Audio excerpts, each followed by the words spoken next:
Terus bagaimana hukumnya seorang laki-laki yang mau melamar perempuan tapi tidak bisa melihat? Terus bagaimana hukumnya?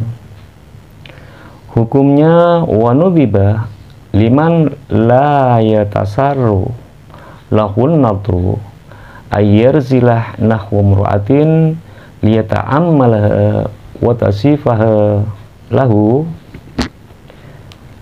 Bagi laki-laki yang tidak dapat melihat wanita yang akan dilamarnya, makanya kalau ada laki-laki mau melihat wanita yang mau dilamarnya, akan tetapi tidak boleh dilihat jauh misalnya karena dia malu, maka orang tersebut, laki-laki tersebut disunahkan mengutus seorang perempuan.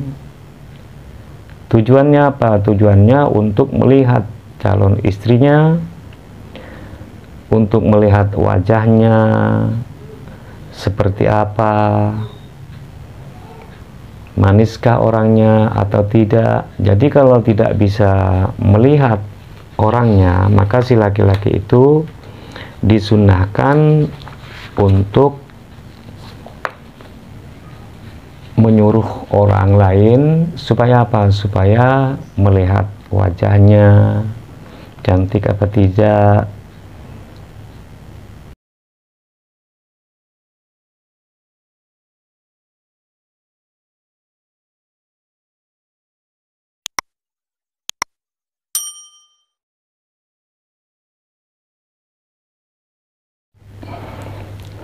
Assalamualaikum warahmatullahi wabarakatuh. Bismillahirrahmanirrahim. Alhamdulillahirabbil alamin. Assalatu wassalamu ala asyrafil anbiya'i wal mursalin sayyidina wa habibina wa syafi'ina wa qurrati a'yunina Muhammadin sallallahu alaihi wasallam wa ala alihi wa ashabihi ajma'in. Apa kabar teman-teman semua?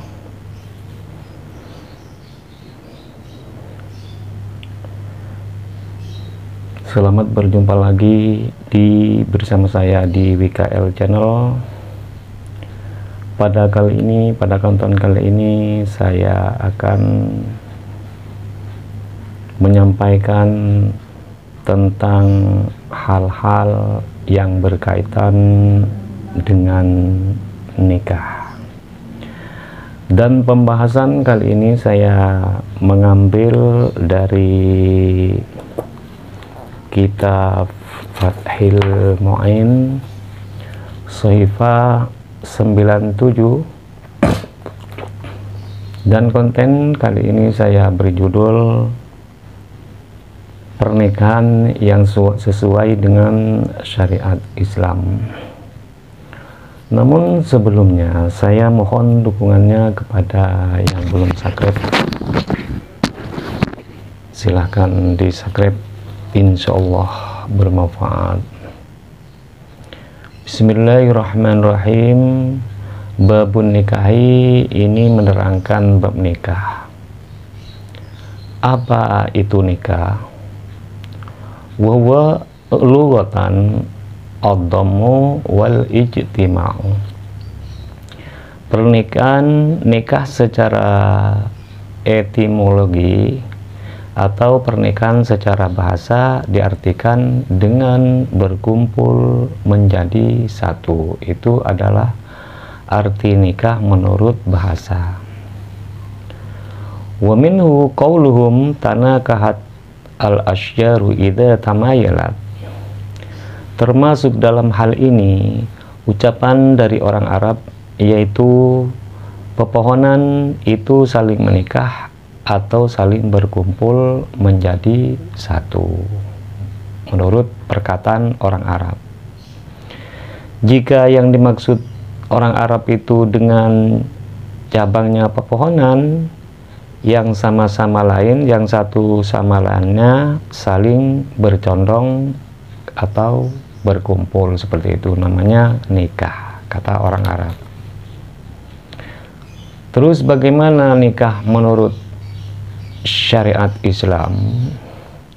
wa syara'an aqdun yatadammanu ibahata wad'in bilafdi nikahin wa tazwijin. Sedangkan menurut hukum syara, nikah itu diartikan dengan akad nikah yang menghalalkan persetubuhan dengan menggunakan lafaz nikah atau dengan menggunakan lafaz taswij, seperti itu. Wa huwa haqiqatun fil 'aqdi majazun fil wad'i ala sahih. Menurut pendapat yang sahih, bahwa kata nikah itu secara hakikat itu mempunyai makna akad, sedangkan majaznya adalah persetubuhan.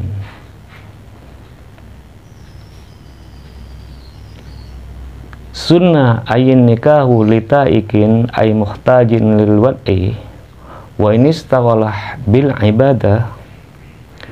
Sunnah menikah itu bagi orang yang sangat membutuhkan persetubuhan. Jadi orang yang sangat membutuhkan persetubuhan itu disunahkan untuk menikah, sekalipun ia dalam hal ini dia masih sibuk dengan ibadahnya. Walaupun ia sibuk dalam ibadahnya, kalau ia sudah kepingin menikah, maka sunnah menikah, seperti itu.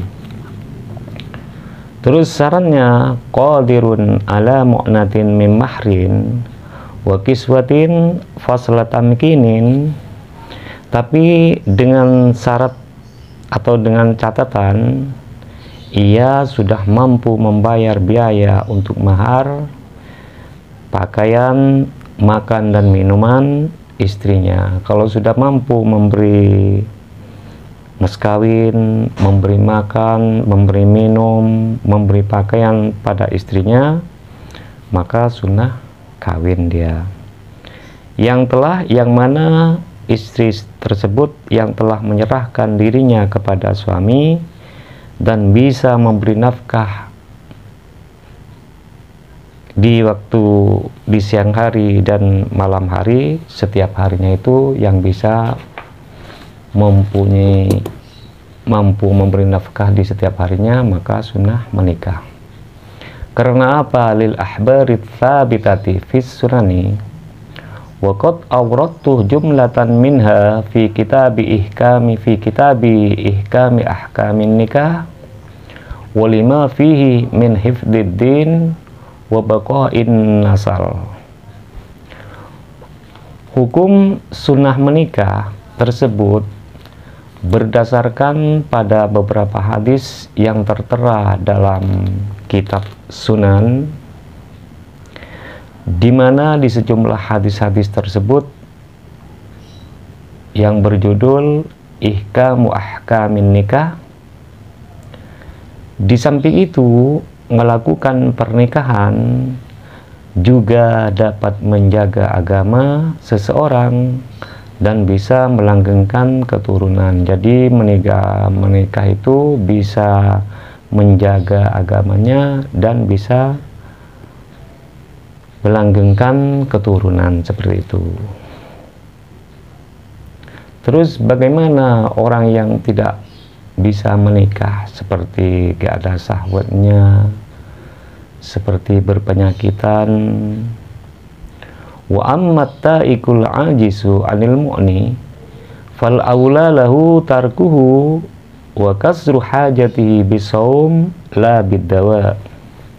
Sedangkan orang yang sangat butuh persetubuh, maksudnya orang yang sangat butuh untuk nikah, akan tetapi tidak mampu membiayai atau menafkahi istrinya, maka diutamakan baginya untuk tidak menikah. Jadi walaupun ia mau menikah tapi tidak mampu membiayai istrinya atau fisiknya tidak kuat, maka dia diutamakan untuk tidak menikah. Kalau tidak menikah, lalu harus bagaimana orang tersebut? Dan ia bisa menanggulangi gejolak syahwatnya dengan cara berpuasa. Jadi kalau orang yang tidak mampu untuk kawin, maka dia menanggulangi syahwatnya itu dengan banyak berpuasa, bukan dengan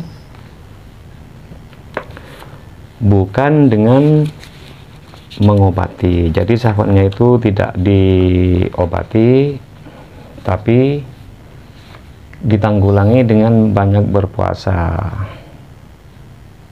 Sebagaimana sabda Nabi Muhammad SAW, ia bersabda, ya ma'syar syabab, man istata'a minkumul ba'at falyatazawwaj.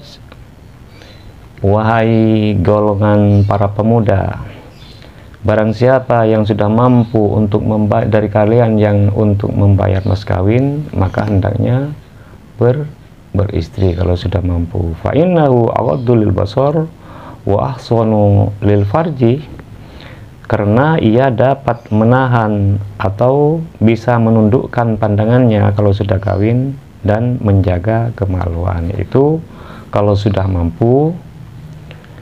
Wa man lam yastati fa alaihi bisawm fa innahu lahu wijaun. Akan tetapi barang siapa yang tidak mampu untuk menikah karena tidak bisa menafkahi atau karena berpenyakitan di tubuhnya kurang sehat, maka ia hendaknya memperbanyak berpuasa. Karena apa? Karena puasa itu bisa menjadi benteng baginya, seperti itu. Selanjutnya, wa kuriha li'ajizin alil mu'ni wa iritaikin wa yajibu bin nadri haisu nodiba. Sedangkan bagi orang yang tidak mempunyai hasrat bersetubuh, orang yang tidak mempunyai hasrat, sudah tidak ada syahwatnya dan tidak mampu menanggung biaya di atas, misalnya syahwatnya sudah tidak ada, menanggung biaya istrinya sudah tidak ada, maka hukumnya makruh kalau ia menikah. Jadi orang yang tidak mampu membiayai kalau dipaksa menikah, maka hukumnya makruh. Nikah itu pada dasarnya dihukumi sunnah, akan tetapi jika ada nadar, maka menikah itu dihukumi wajib. Awalnya menikah itu sunnah, akan tetapi kalau ada nadar, maka nikah itu hukumnya wajib. Bolehkah laki-laki itu memandang calon istrinya? Wa sunna nadru kullin minaz zawjaini ba'dal azmi 'alan nikah wa qabla al-hidbatil akhar wa yurah auratin muqarraratin fi surutis shalah. Setelah ada niat yang kuat, maksudnya ada laki-laki niatnya sudah kuat untuk kawin, untuk melakukan nikah, atau sebelum melamar, maka bagi kedua belah pihak tersebut, atau baik calon perempuan mempelai laki-laki dan mempelai perempuan, disunnahkan untuk saling melihat anggota badannya. Jadi kalau mau bertunangan, maka disunnahkan laki-laki baik perempuan itu disunnahkan untuk saling memandang,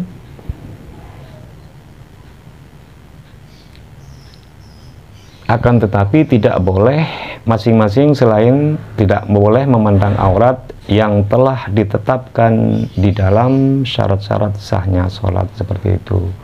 Tapi kalau memandang auratnya itu tidak boleh. Jadi laki-laki maupun perempuan kalau mau kawin, dia disunnahkan untuk melihat, akan tetapi tidak boleh melihat pada auratnya, seperti itu.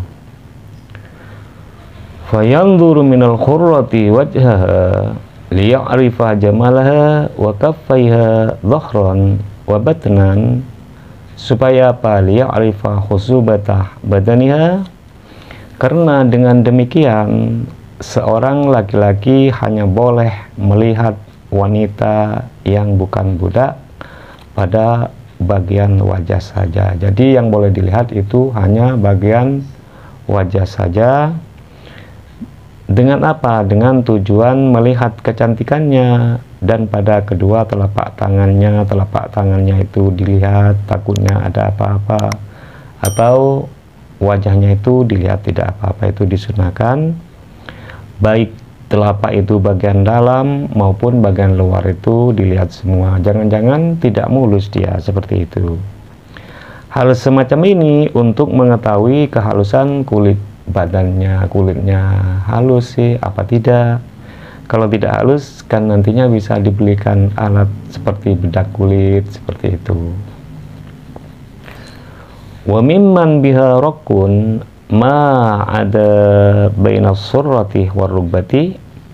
Apabila wanita tersebut seorang budak, misalnya calon istri Anda itu seorang budak, maka seluruh bagian tubuhnya boleh dilihat kecuali antara lutut dan pusat. Dan apabila calon istrinya itu seorang budak, maka yang diboleh dilihat itu seluruh tubuhnya kecuali lutut dan pusat. Itu haram kalau melihat lutut dan pusat.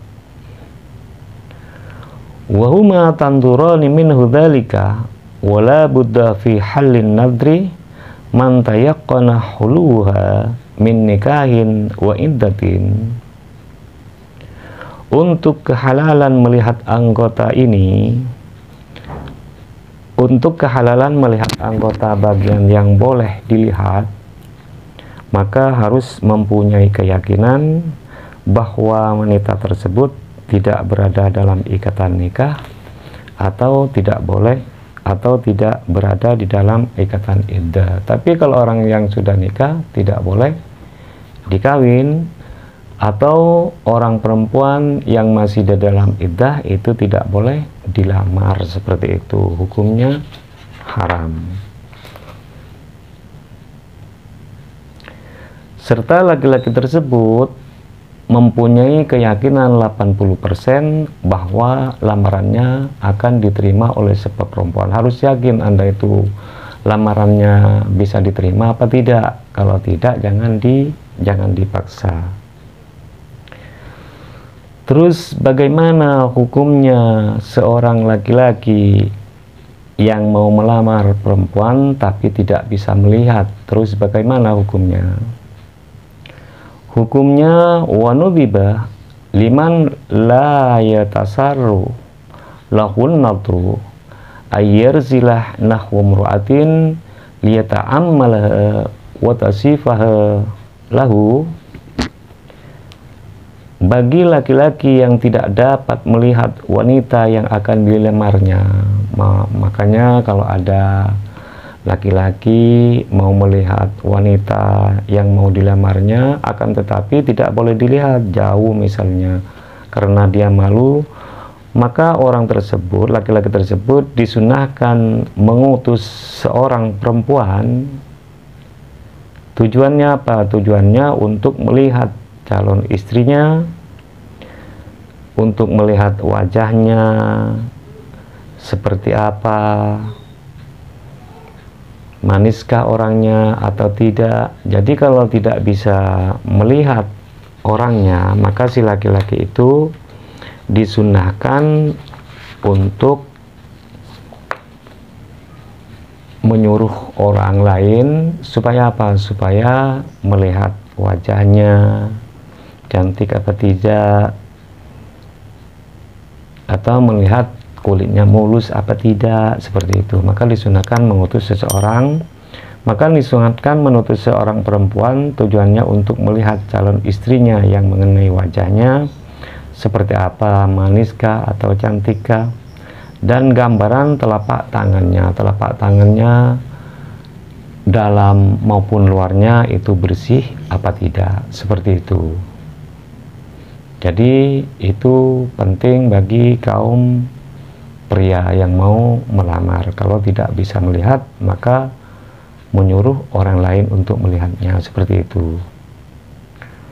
Wa kharaja bin nadri al-masu fayakhrumu idla hajata ilaihi. Bolehkah kita memegang, menyentuh calon istrinya, maksudnya Dikecualikan di sini, dikecualikan memegang wanita tersebut, maka hukumnya haram.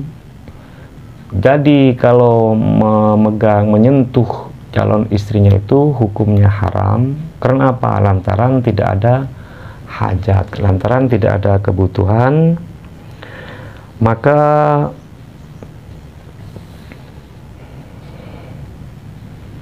tidak boleh menyentuh. Tapi kalau memandang itu boleh, asalkan tidak memandang di selain pusar dan lutut. Tidak boleh memandang aurat.